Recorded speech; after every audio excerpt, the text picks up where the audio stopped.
Hey everybody, welcome back to my channel. My name is Barbara. I'm in Tennessee and I'm standing on my front porch. Y'all, this feels like old times. I'm so glad that you tuned into this video. I want to give you a seedling update on our fall seedlings. So that's why I'm on my front porch outside the house, because I brought my seedlings out here today to get some direct sun and also to just let the wind flow through its leaves. So I want to give you an update, and then we're going to be starting some more fall seeds as well. I say it feels like old times because y'all, I have not done seed starting videos, seed update videos since like April, as we were getting ready for the summer. But now, as we are still in summer, we're getting ready for the fall. And I want to take you along with me today as I show you how the seedlings are doing that we planted together just about 10 days ago, and show you how things are progressing. And then we're going to actually start more seeds today for our fall crop. And I'll tell you all about my fall crop plan and what we're going to be planting today. So if you're brand new here, thank you for stopping by. If you've been here before, welcome back. But like I said, I'm in zone 7B, and I have been gardening for the last 4 years. But before that, I had never put my hands in dirt. That is the real honest truth. And so all I aim to do on this channel is to take you along with me on the journey. As I learn, I'm sharing with you the good, the bad, and the ugly. So let's jump in and let's look at these seedlings. If you want to see the video where I talked about, I actually went through my fall crop plan and what I'm planting this fall, I'll pop that video up here. Then I also did a video where we started these seeds together just about 10 days ago. I'll pop that video up here too. But let's take a look and let's see how they're doing. Okay, y'all, this is tray number 1. You can see I pretty much have 100% germination except 2 on the bottom right, which is excellent. So in this tray are our cabbages, Brussels sprouts, lettuce, and snapdragons on the very last part. That's where you see just very low, not low germination, just low to the ground. They haven't grown as much because they actually just started popping up like 2 or 3 days ago. If you can see that, let's see. There, those are the snapdragons. They take a while to germinate, so they're just now popping up, so that's why they're small. But you can see how everything else is looking really, really good. Okay, so here's tray number 2. This tray is our, I think this is, okay, this is tray number 2. This is actually our bok choy. I said bok choy on the other tray, but that was actually our Brussels sprouts that are doing well. But this is bok choy and collards and broccoli. And then moving over here to the other tray, you can see again it is doing well. There's a shot of both trays. They're both doing well. This tray has, let's see, kale. I'm trying to read upside down. Kale and red kale, and then more collards. So pretty much all of our fall veggies on our first round are doing great. And literally, y'all, I have 100% germination.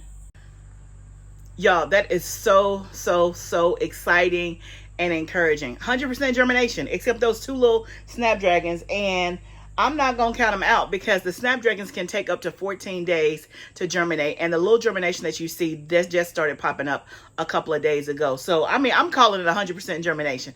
That's what I'm calling it. And so how do I get 100% germination? Well, the Lord in his favor, number 1, but also is making sure that you're using quality seed, quality soil, and 3, that you know what you're doing when you starting your seeds. Now, I did a whole seed starting series for the summer where I counted down from, I think, 12 weeks before the last frost date, all the way until the last frost day. And we planted seeds every single week. Now, I don't know if you want to go back and watch that because it's dated. It was like preparing for the summer. I will do another one for next summer, but I'm telling you now, I will be doing a seed starting class next year in 2025, probably in February, where I'm going to walk you through the basics of how to start seeds. I am passionate about teaching and you guys learning on how to start seeds. It is a game changer. It is a game changer. If you can start your own seeds, you can save money. You can grow the varieties that you want to grow. So all of these seeds I started, that was the first week's getting started. So this week we're going to plant some new stuff. So we're going to head down to the tunnel and I'm going to talk to you about what I'm going to be planting or starting the seeds for this week. Okay guys, we're down at the tunnel and we're going to start our next round of fall seeds. Another thing that I want to tell you in terms of how do you get 100% germination, how do you have healthy seedlings, make sure that you know what you're putting your seeds in terms of what medium. So I use a potting soil mix, and so my 3 top brands that I use for potting soil are Happy Frog, Bacto, and then Ocean, what's the name of that stuff? Ocean Forest, I think. It's by Coast of Maine. It comes in a pink bag.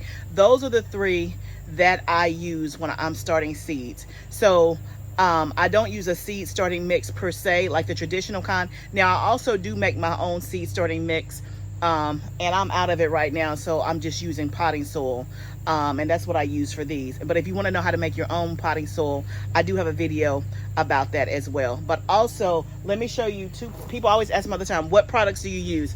I'm going to do a video that shows everything I use from beginning to end, but on this video, let me just show you this. This is a company that I love. I've been using them for about a year, so I have used it. I use it all the time in my garden, and it's tried and true for me. It is Rev. It's organic growth stimulant. They make 3 products. So this is the product that I use just about, I would say, once every 2 weeks when I fertilize. It is all organic, and I have seen the difference in my plants. And then they also have this product that is made from microalgae. It's called AMP, and this is great for seedlings or whatever. So if you want to go to, I think it's organicrev.com. I don't know. The link is in my description below, but also you get 10% off. So go to the link in my description, go check it out. And then here's the other thing, y'all. If you want to try it and you don't want, and you're a little skeptical because you've tried everything under the sun, they offer you a free 4-ounce sample, which will get you 4 gallons of stuff. You can get that, and all you have to do is pay for shipping. So if you're reluctant to try it 100%, then go get the free sample, which is and all you do is pay for shipping. And I think you get 4 ounces of this right here, which is, I think, 1 ounce you put in a gallon of water, so they'll get you 4 gallons. But I use this product religiously. So let's talk about what we're planting. So on my last video, I showed you that I was starting my crop plan. So basically, this is my tunnel laid out on paper, or whatever. So if you're brand new here, basically what I have is I have 6 raised beds, 3 on each side. I have 2 metal raised beds that are circular, and then in ground I have 5 rows that are 45 feet long. So this is just my tunnel that you see behind me on paper. And so I map out where everything is going to go. In that video, I talked about my methodology and my thought process, especially when it comes to fall, because as you can see, my garden is still full from the summer. It is still full. It's still thriving. I'm still harvesting. We harvested 6 baskets just this morning. And I gave it all away to the vendor that came out here. We did a photo shoot for the farm this morning, and the vendor and her team, I let them pick after the photo shoot, and they could take whatever they wanted. They harvested 6 baskets full of food, y'all. Yes, we still producing food. And so for me, I have to be really intentional about where I'm going to place stuff for the fall, because I still have all of this stuff that is doing well. And some stuff I will have to pull to make way for fall crops, but I am thinking about the timing of that and thinking about what I would pull first. Hence, that's also how I'm thinking about what I'm starting. So you saw what I've already started. And so we're going to be starting some stuff today that we have not started, as well as we may do our second succession of some of the things that we've already started, right? So this right here is just my plan about where everything is going to go, to refresh my memory. But then also I use Seedtime, which is a free garden online planning tool. The link is in my description. Seedtime, I think it's seedtime.com. You can go click the link in my bio and get a free account and plan out your whole garden. I've done videos on that, so I won't spend a lot of time talking about it, but go get Seedtime if you don't have it, if you want to do it like electronically and digitally. So I use both. And so what I do is I go into Seedtime each and every week, and I print out my task. So it tells me what I should be seeding, what I should be transplanting, what I should be cultivating, what bed should I be prepping. So that's what I'm going by today. Okay, so let's talk about what we're going to do today. Today we're going to do some things that we have not done as of yet. We're going to start our cilantro we're going to start our arugula, which arugula is the first time that I have ever planted or grown. I don't particularly care for arugula, but I thought, let me grow it myself and just see if I like it, and maybe it won't be as spicy as what I've had in the store. And let's see if I can get it to be a bit more mild, or see if I can mix it in with something and like it. We'll see. So this is an experiment. So we're going to do arugula, cilantro, we're going to do a dark red lettuce, and then we're going to do some spinach. So that's what we're going to get started with. So let me go ahead and get the trays prepped, and then I'm going to come back and talk to you about spinach and how I have been successful growing spinach.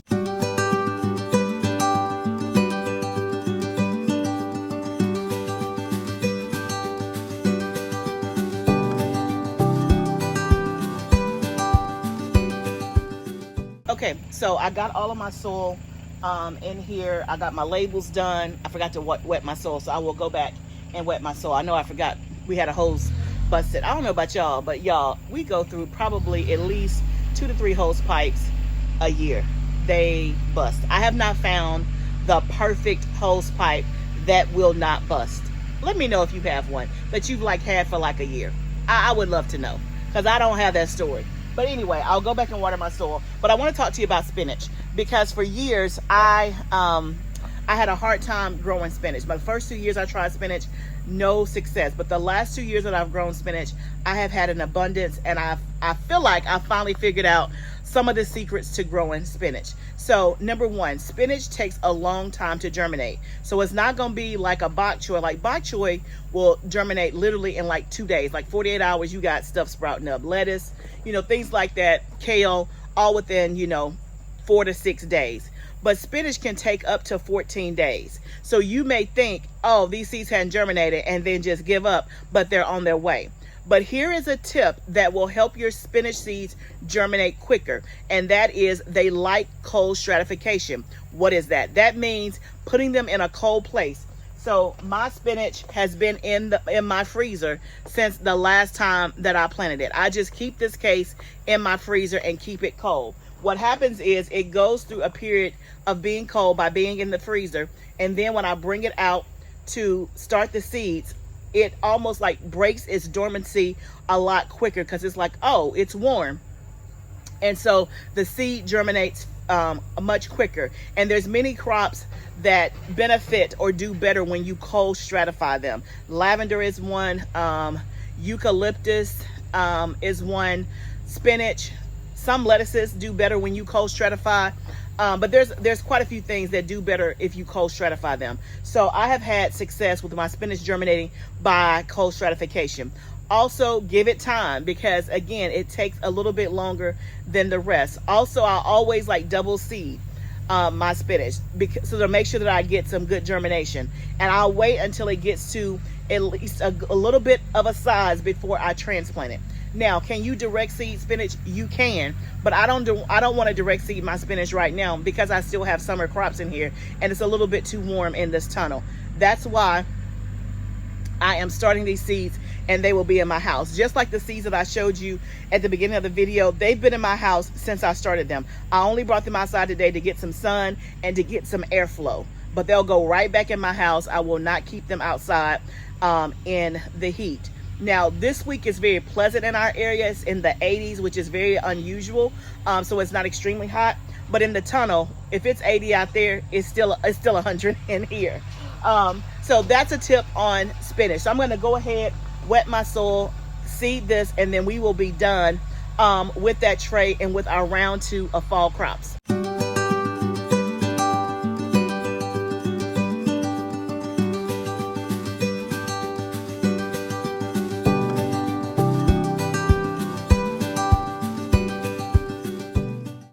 Y'all, I have most of the tray seeded. I wanted to stop and talk about chives and bunch of onions, because now I need your help. Okay, so I told y'all my tips and tricks for getting successful spinach. I need some tips on how to get some chives and some bunch of onions. Those are 2 things that I have not been good at. I don't know what I'm doing wrong. Now, my Seedtime told me to direct seed this, but again, I don't want to direct seed because it's still pretty warm in here. So I'm actually starting the seeds, and for the summer, I actually started, I saw things growing up. What do you call it? I had some success with the germination, but I put them in the ground. They still over there. They ain't did nothing. They ain't did nothing. And maybe because it got too hot. I don't know. But drop down if you have some tips on chives and bunching onions. Let me know. Let me know if you start your seeds or direct sow them. If there's a particular variety that always is A+ for you. While I don't have you like right at my disposal, I'll read your comments and I can always start some more later. But I'm doing a Staro, Staro chives from Johnny Seeds, and I'm doing the Guardsman bunching onion. So I'm about to put them in here. Let's see what happens.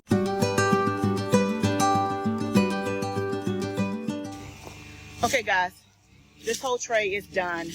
I'm going to stop here with the fall seeds. There's another second session of the stuff that we've already planted. That's on my list for seed time, but I'm going to wait and do that in a week. I'm going out of town this week, and so I know it's the story of my life. I'm always out of town. And so, y'all, I'm doing a lot. So I'm going to wait until I get back because I don't want to have too many new things going while I leave. Hopefully these things will germinate before I take off, and then I'll get those things started. So they'll be 3 weeks apart, which is perfectly fine. But I want to show you some other stuff in the garden. A couple of things that are new and exciting, as well as let's walk through and let's see what things are doing well, not doing well, really for the purpose of thinking about the fall. So let's walk through and let's take a look. So my target date for planting fall crops in the tunnel, at least the first batch, is probably going to be around the 1st of September. So I still have about 2.5 weeks or so before it's that time. But as I'm walking through the garden, with different eyes in the tunnel, because this is where the fall crops are going to go. In the outside garden, I have a whole different eye there, because once those things are done, it's done. I don't plant out in my outside garden in the fall and winter. But in the tunnel, I am walking through looking at things differently than I did a month ago. What do I mean by that? I'm looking at the things that are doing well and that I don't have enough of and that I want to keep growing until the last minute, until I have to pull them if I need the space, or let them go until they just won't go anymore. But if I let things go until they won't go anymore, we're looking at like November, end of October, November. And I know that I'll need a lot more space before then. And so some things I will have to pull. So I'm looking to see how well the crop is doing. And I'm asking myself and assessing, do I need that crop? Like, do I have enough preserved? Have I already have an abundance? And is it okay if I pull it? Will I be sad? So those are the things I'm thinking about. And then I'm also looking at what things are not doing well. Either they haven't done well all season, and if so, let's go ahead and pull it. Or they have done really well, but now they're on their way out. Let's go ahead and think about pulling it. So let's kind of just walk through and take a look at things and make some assessments. Okay, I decided to narrate this part since they're out there cutting the grass and weed eating. This is the first bed that would probably go. This is my pollinator patch with the flowers. The flowers are beautiful, but they gotta go. Also, this next bed will probably be the second bed that has to go. It has basil in it that's left, but you can see that really 75% of the bed is already empty. This is where our celery was, and so definitely this will be one of the first beds planted. Now we move over to the third bed, and I'm going to let you take a look at this one. Okay, so this bed here has mostly herbs, and then it also has some peppers in it as well. The herbs will stay, but look at the peppers. These are the Thai chili red peppers. I'll pull that plant probably pretty soon, and then the rest of the bed can kind of stay the part that's herbs. I also do have a coleus flower in this bed that I can pull too when I need that space, and so we have some options. Y'all, look at that. I gotta zoom in. I can't get too close. It's bees over here, but look at that. That is beautiful. I think that is one of my straw flowers that's just now blooming. I think that's what that is. I gotta get on top and see what that is, but that's absolutely beautiful. Look at my coleus. It's doing it. It's doing it. It is doing it, y'all.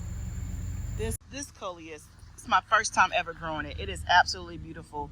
It will definitely be in my garden next year. But basically what I was saying is this bed is all flowers, and so it'll be the first to go. Unfortunately, I wanted to show you guys my very first echinacea. Oh or coneflower, as some people call it. Is she not beautiful? I think this is Paradiso. I have never ever grown echinacea successfully. So that's the plan for that bed. And then I wanted to show you one other thing. Y'all look at my eucalyptus. Do y'all see how tall that is? And y'all, we cut branches up at the top, like several branches. I should have got a picture of it. I didn't realize that my my eucalyptus had gotten that tall until the girl was here to take the photos, and she wanted some eucalyptus. I was like, oh yeah, sure. Let's just get the part that's up at the top. Y'all, my husband cut off so much because, I mean, nobody can reach it but him. But he cut off so much for her. She went home with bundles and bundles of it, all from the top. It is literally, it was pushing up against the top of the tunnel. And this tunnel is probably at least 20 feet high. I didn't realize I had gotten that tall. Like, it just must have did that like over the last few weeks, and I just hadn't paid attention. I hadn't looked up. But I grew that from seed. This is the 3rd year it's been in my garden. Then I have some more eucalyptus over here on that side as well. You can probably see it back there. I got some more eucalyptus. So let's look at the other beds and a quick peek on what we're gonna do. Okay, this bed has the one lettuce in it, and then it has some peppers. But overall, y'all, the peppers in this bed are doing okay. The poblano peppers, y'all, they ain't doing nothing. I had 3, and that's all I've had. Like, they look good, but they're not producing anything. So we'll see what happens. The eucalyptus stays. It never goes anywhere. Like, that one's getting big too. And then I got another baby one back there that I started from seed this year that you can see right here. So the eucalyptus will stay, but the peppers will go. We're gonna see if they produce anything. This bed, of course, I'm gonna pull the celosia. That'll give some space. I got some zinnias back there, and then jalapeno peppers and green beans. So this will be one of the last beds that I'll interrupt. And then this one here is peppers and stuff. I'll interrupt this one last because it's still doing good, and I can use these peppers. But I will take out the nasturtium that's back there, and then I got some eggplant in there that I'm gonna pull out. Now, I wanted to show you guys this. Let me see if you can see this. I don't know what this is, but my pepper plants are covered with it. It almost looks like dust, like white dust, but they are covered on the plants. It looks too small to be an insect, and it also looks too small to be a dropping. But what is that, y'all? It's like little, it looks like little white dust. It doesn't even look like eggs. I don't know what it is, but the pepper plants are covered with it, as well as the peppers. So when I go in the house and wash the peppers, it comes off, but y'all, it's just covered, and they were not like that before. So I need some help. What is this stuff?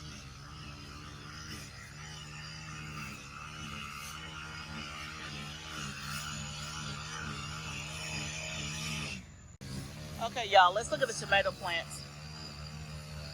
You can see I definitely have some hornworm damage up there. I have not spotted the hornworm, but it's definitely in here because you can see it's bare. You can see that they're just starting to look bad. I still have fruit, and they picked 2 buckets of tomatoes today, but you can see the plants just don't look as good as they did before. So we will definitely be pulling these, I'm thinking, y'all, by the beginning of September. So like, see, I still have some fruit, but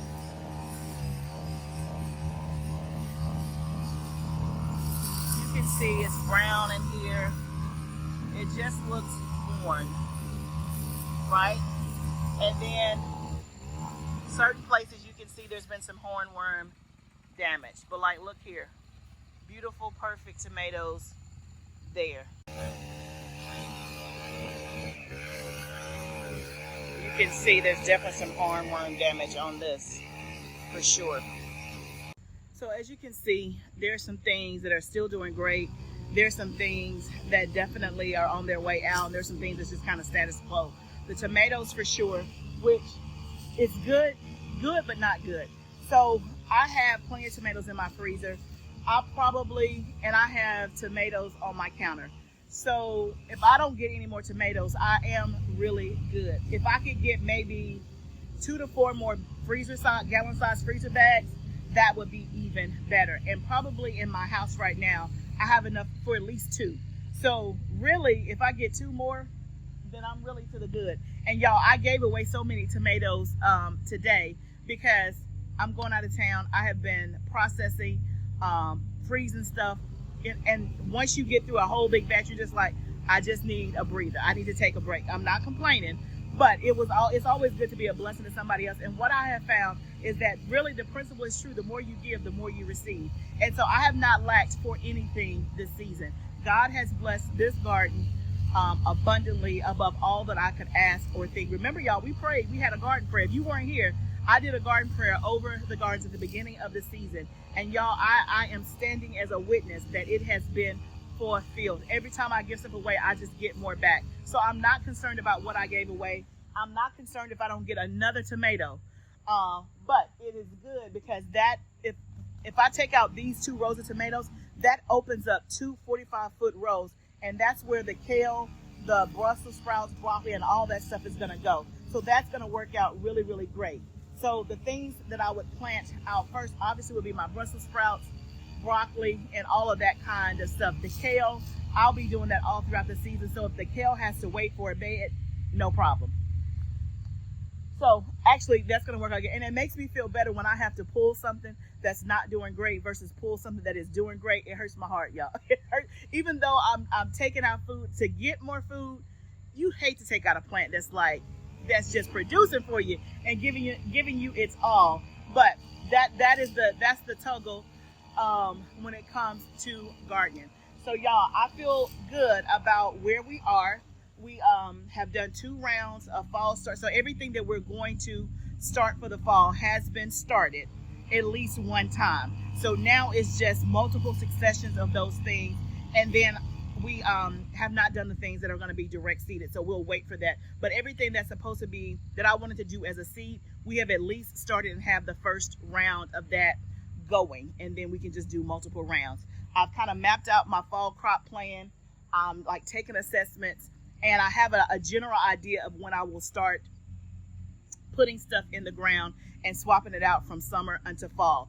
I've also started looking at my inventory and my supplies, getting my supplies for what I need. So again, if you haven't caught the drift by now, what I'm about is being organized, efficient, and intentional. Those are the 3 things that I talk about all the time on this channel. So as much as possible, I'm going to be organized. I'm going to have a plan as much as possible. I'm going to be intentional.